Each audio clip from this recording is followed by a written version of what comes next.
Welcome to the first semester of General Chemistry for science majors. So if you are pre-med or pre-dent, pre-pharmacy, pre-PT, pre-dent, did I already say pre-dent? I might have. Whatever your particular scientific discipline that you're after, this would be the first general chemistry course that you would take. And it's called Chemistry 1341. Now you will have your own section number, and you need to know that section number. You'll find it in your syllabus on Canvas. My name, which sometimes I forget, is Jeff McVeigh. I'll be your instructor, hopefully throughout the semester, unless I get sick, fired, or lose my way and can't find my home. So this will be your online version of the course. I will have videos for every single component of the course. So if you do happen to miss a class day, you will be able to find that material online. My hope for you is that this course provides you with a very powerful method of inquiry in discovering how nature actually works. There are many ways to explore nature and the human condition that are not science, but science has been, in my experience, the most powerful method of inquiry that's been developed in the last 400 years. It gives us a rigorous and ruthless way of examining how nature actually works. And it takes absolutely no prisoners. If it's not science, it becomes fairly easy to tell once you become acquainted with how science actually works. And that can steer you away from falling for a lot of the schemes that social media will present to you. We're going through a lot of it right now. We're trying to figure out just exactly how this particular pandemic works. What's real about it, what is not real, can we separate the politics from the science? And hopefully this course will help you do that. Okay, back to this specific scientific discipline which we call chemistry. It's also known as the central science in between physics and biology. At some point there was only chemistry, and then chemistry evolved into biochemistry. We call that abiogenesis, and we don't know exactly how that worked, but we do know that it happened. We are here. So chemistry is the study of matter, its properties, the changes that matter undergoes, and the energy associated with those changes.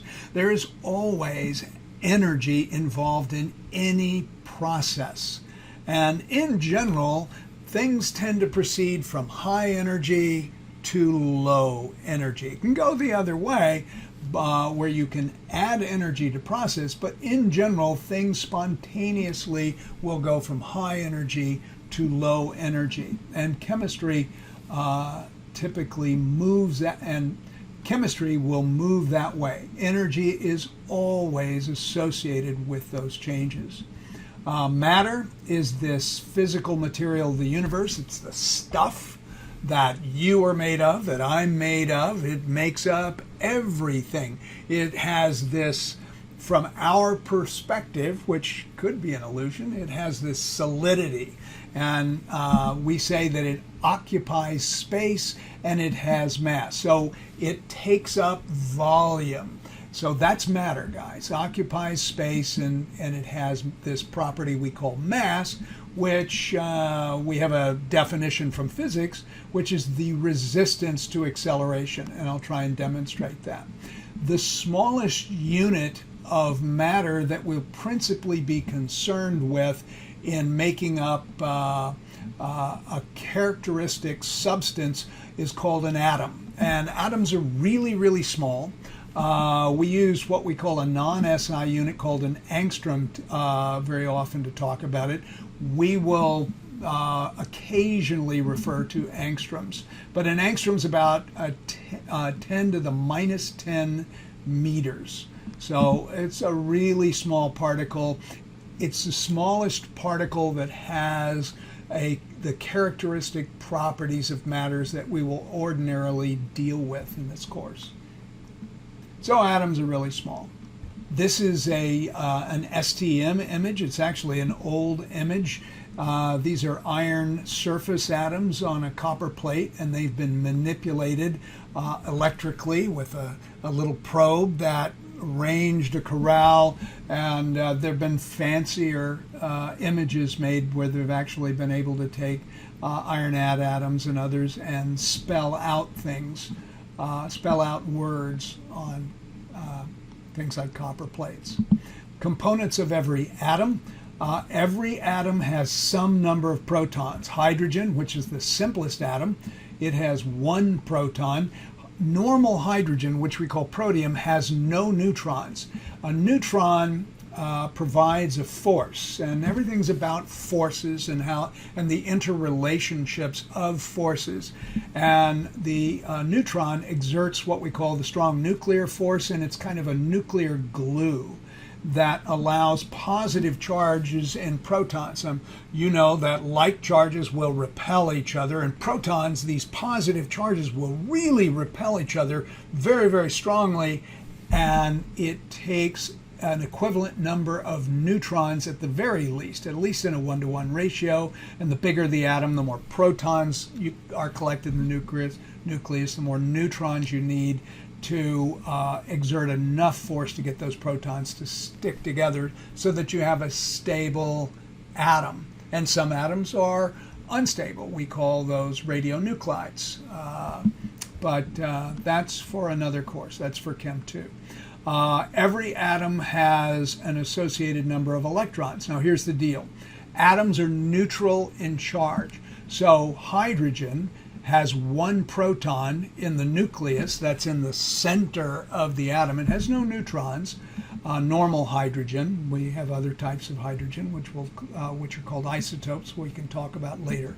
But if they're neutral, that means you have to have the same number of electrons as you do protons. So hydrogen, normal protium, normal hydrogen will have one proton in the nucleus and one electron surrounding the nucleus out here. And there are a number of ways that you can talk about electrons. When we get to chapter 6 and we talk about quantum mechanics, we'll talk about electrons as a cloud of probability. But you can just think of it as an electrical cloud that's negatively charged, and right now we're thinking of it as a particle.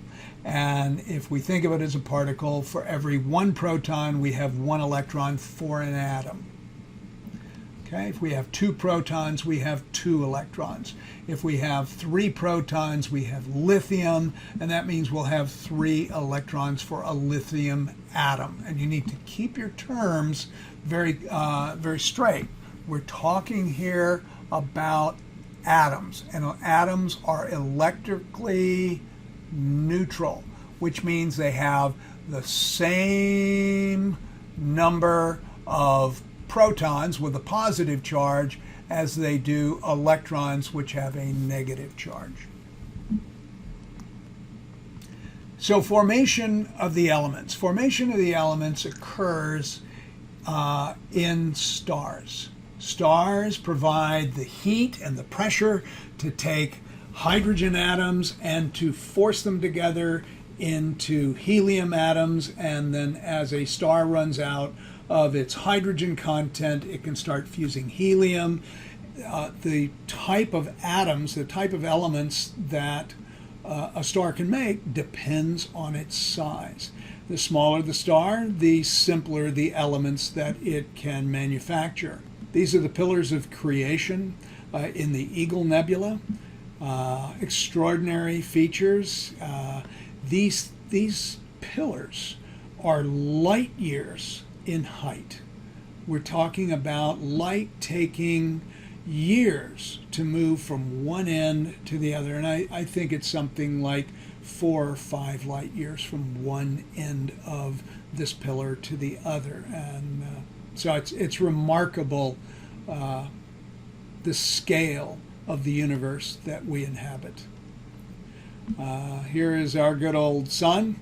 And our sun's a relatively ordinary star.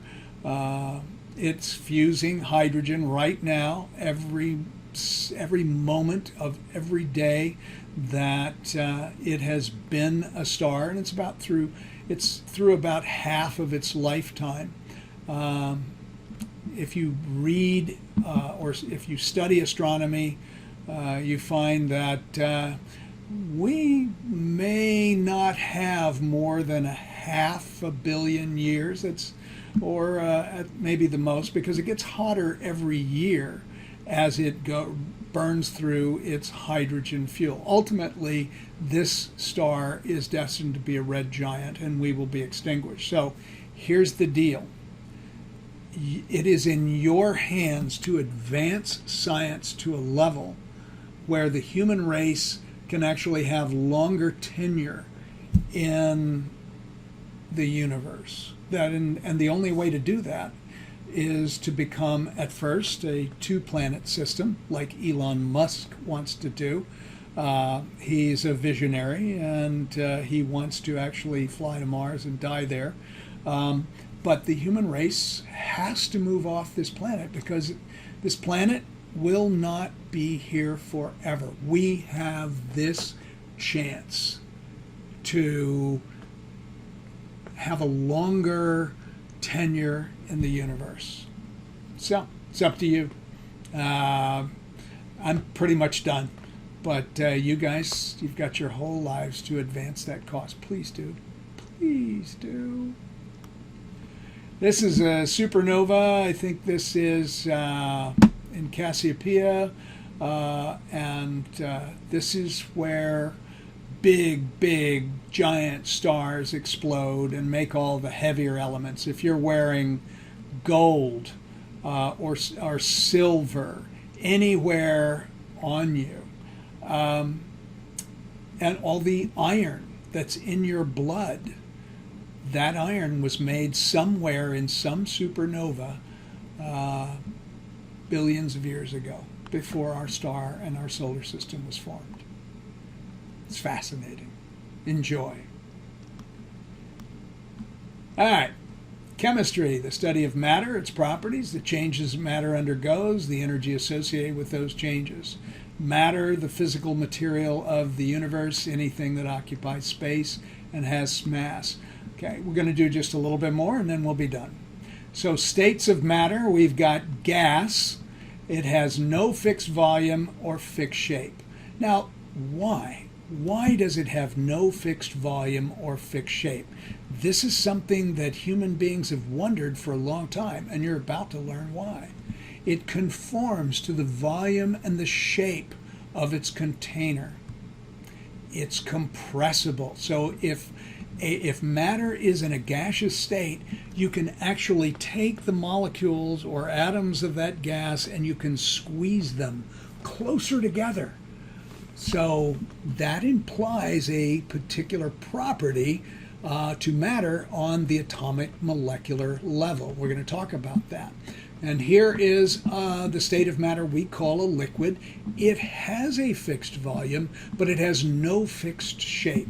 It conforms to the shape of the container that it's in. So if I have, let's say, some sort of a sippy cup for a child, and it's in the shape of a bear, and I just pour that into a normal, regular cup, the volume of that matter will be the same, but the shape of the matter will be entirely different. Solids have a fixed volume and a fixed shape. So let's ask ourselves why. Why? What's the difference in the properties of these three different states of matter? So before we get there, we need to understand kinetic energy, which is just the energy of motion. How fast stuff is moving. That's what we call kinetic energy. When you are walking, your body has a certain amount of kinetic energy by virtue of the velocity and the mass that you have. And we have an equation for computing the kinetic energy of a substance, 1/2 times mass in kilograms times velocity in meters per second squared. Okay? All right, so here we go. So kinetic energy, the energy that comes from motion, the faster something is moving, the higher the kinetic energy. Now here's the deal. Let's look at temperature. So human beings, for the longest time, did not understand temperature.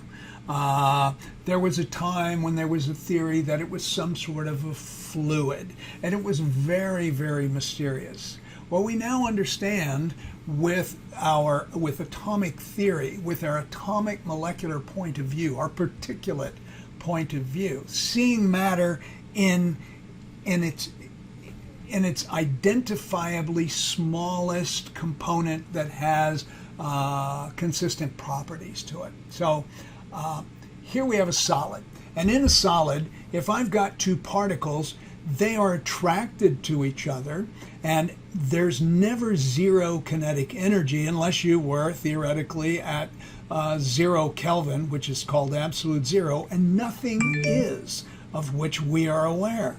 And so all matter, even in the solid phase, these molecules or atoms, they're attracted to each other and they're just vibrating in place. And so they have a fixed shape because they're locked into position.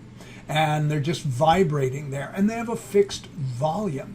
Now, if I heat them up, and this was the big mystery, all they do is they start moving faster and faster. Now, when you're changing a solid to a liquid, we call that melting or fusion, the temperature stays the same. And the temperature stays the same because all the extra energy is going into breaking that bond and just separating these particles. So the kinetic energy isn't increasing because the extra energy is breaking the bond. Once those bonds are broken, the matter, the particles of matter can start moving. Now they have more kinetic energy and they're making and breaking connections with each other. They're now in a liquid state of matter. And that was the big mystery. Temperature is just a reflection of the amount of kinetic energy in a substance. And that's why when matter is going through a phase change, the temperature stays the same, because all that extra energy goes into breaking the connections between those particles of matter, separating them, moving them further apart. So here's a liquid. We heat it up, and the particles move faster and faster. They get further and further apart, and finally they move into the gas phase, and you completely separate them. So now they have no fixed shape. They have no fixed volume. They occupy whatever space, whatever shape is available to them. And gas phase, these molecules, we can cool them down and we can squeeze them closer together. They are compressible when they're in that gas phase. In the liquid phase, they just slide past each other, fixed volume, but no fixed shape because they can flow. And you can pour them into one shape or the other. Now, this is a nice little animation that shows you the freezing of water molecules. So here, look at all that kinetic energy that you have in these molecules of water in the liquid phase, but as you cool them down, they slow down. So let's take a little closer look at the water molecules as they interact with each other. Now, when you reduce the temperature of the water and form ice, you get what we call hydrogen bonds that don't really want to break. We call these hydrogen bonds. And these hydrogen bonds that form between these polar water molecules, and that's one of the things. And just so you know, this is what we call the Lewis structure for a water molecule. It's a polar water molecule, has a positive charge on one side, and it has a negative charge on the other end, on the oxygen end, positive side on this. These water molecules, when they form ice, they form a structure that has a greater volume than they do as a liquid. When the water molecules are liquid, they can slide past each other, making and breaking hydrogen bonds, and hydrogen bonds are not broken as frequently in solid water molecules, so it forms this crystal structure, and so this has a higher or larger volume for a given mass of water than liquid water does. Liquid water has a lower volume than solid water does. So gaseous water has a higher volume. So this has an effect on what we call density. And density is just the ratio of mass to volume. And since the volume of solid water, which we call ice, okay, has a larger volume, this density is lower. So ice has a lower density than liquid water does. And you know the way this works. Less dense substances will float on more dense substances. So liquid water is more dense than solid water, ice, and so ice will float on liquid water. And gaseous water has a really high volume. Remember, no fixed volume, no fixed shape, and so it has a really, really low density because of the high volume. So solids have the lowest kinetic energy, and they're at a lower temperature. And in the case of water, it'll have a higher volume, so it'll have a lower density. Now, this isn't going to be true for all solids.